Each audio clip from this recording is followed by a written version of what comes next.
Hey guys, in this video I'm going to be going over how to kill almost every elite mob in the game, and that is by kiting as a rogue.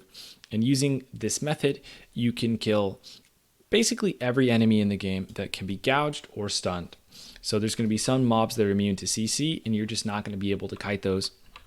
But besides those mobs, you are going to be able to kill basically everything else. So I'm going to be showing you guys on Banthar, and this is over in TBC. But everything I talk about is going to work both in Classic and in TBC. And it's even easier in Classic as a lot of enemies can be poisoned by crippling poison, and you can use blind against them, whereas a lot of enemies in TBC are immune to blind and crippling poison. So what we're going to do is we're going to be kiting the enemy using Gouge and using kidney shot. So that's really all you need. You don't need any specific talent build, although any points in improved Gouge will help. And you don't need any specific gear or even level requirement. You really just need the Gouge and kidney shot learned, and you're good to go. So you're going to see here, we started with a cheap shot, we followed it up with a Gouge, and we followed that up with another Gouge into a kidney shot, always 2 sinister strikes, and then another Gouge. And you're able to repeat this over and over and over again. So we're going to go with another Gouge. Now I'm actually not going to kidney shot here, and you're going to see it just came off cooldown. And the reason I'm not going to kidney shot is if you kidney shot 2 times back to back too quickly, your kidney shot will actually have half effect. So it would have lasted 3 seconds instead of 6. So I'm only going to be using my kidney shot when it has been off cooldown for a little while. Otherwise, it has half effect, and that can get you into trouble. So you're going to see that's the first thing you're going to keep an eye on, is making sure your kidney shot does not end up on diminishing return. Now the second thing you're going to be watching out for is you want to make sure your Gouge does not actually get parried or blocked or dodged. Now there's nothing you can really do to prevent that from happening, but what you can do is be prepared for it, and as soon as it happens, before you take too many hits from the elite, follow it up with either a kidney shot to make sure the mob stops hitting you and then run away and get ready to Gouge again.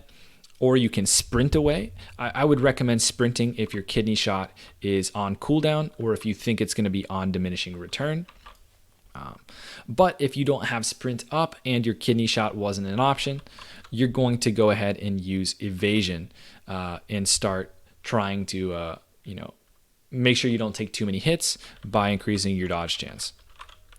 So again, here you're going to see I'm kidney shotting and then I'm gouging at the end. We talked about what to do when your Gouge misses. Beyond that, the main thing is just to make sure the mob doesn't evade. Now you can see I've gone well past where a mob would normally evade if I wasn't keeping it engaged in combat, but because I keep hitting it, it's obviously not going to evade. So if you continue with the rhythm, you're not going to evade the mob. However, one thing you can do to really make sure you don't evade is take the mob back to where you originally pulled it and kite it right around where you made the initial pull, and that's going to make sure that no matter what, you cannot evade it, because you obviously cannot evade a mob if it's right next to where you pulled it. Now you're going to see here that throughout this video I've been able to run at the cleft hoof and just press Gouge, and he hasn't hit me. And you might be wondering what's going on there, because in Classic for the longest time, if you tried doing something like this, your Gouge would get spell batched and the mob would hit you back and you'd be taking damage every time you went in for a Gouge.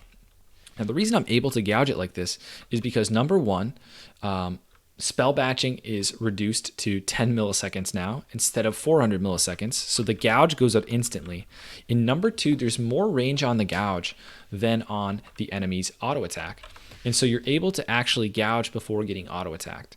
Now it's important that you get the Gouge off right as you're coming in range, and if you're too slow to press the Gouge, you're actually not going to even get it off in time, and you're going to take a hit in return for the Gouge, and that's not what you want.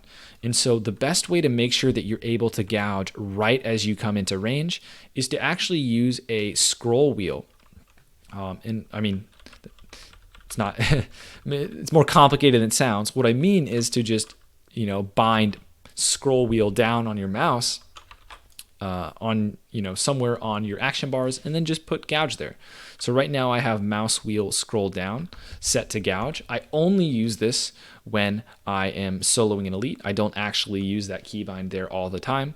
I have a normal keybind for Gouge, but when I'm soloing an elite, I go ahead and put it on the scroll wheel keybind. That way I can keep gouging without taking damage. Now, it's not always perfect. If you're a little too slow, you might take a hit, but the point is, so long as you're trying to reduce as much incoming damage as possible, you're going to be in the best position to solo the elite.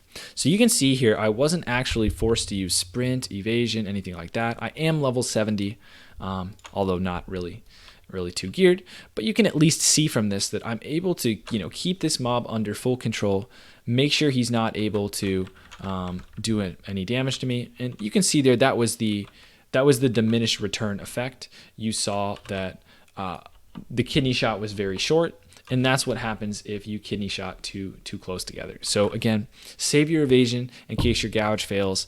Save your sprint in case your Gouge fails. You can sprint away and bandage if you need. If you're sprinting away to get off a band-aid, try and throw a deadly throw back at the target, or maybe even a thrown weapon, just to make sure it doesn't evade before you go for a bandage.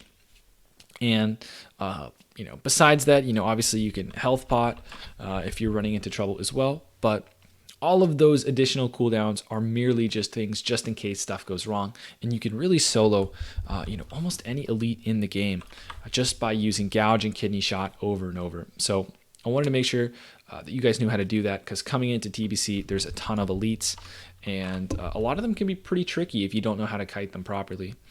So let me know what you guys think. Let me know what you're able to solo, and if you have any other tips for soloing elites as a rogue. Thanks for watching, guys, and I'll see you next time.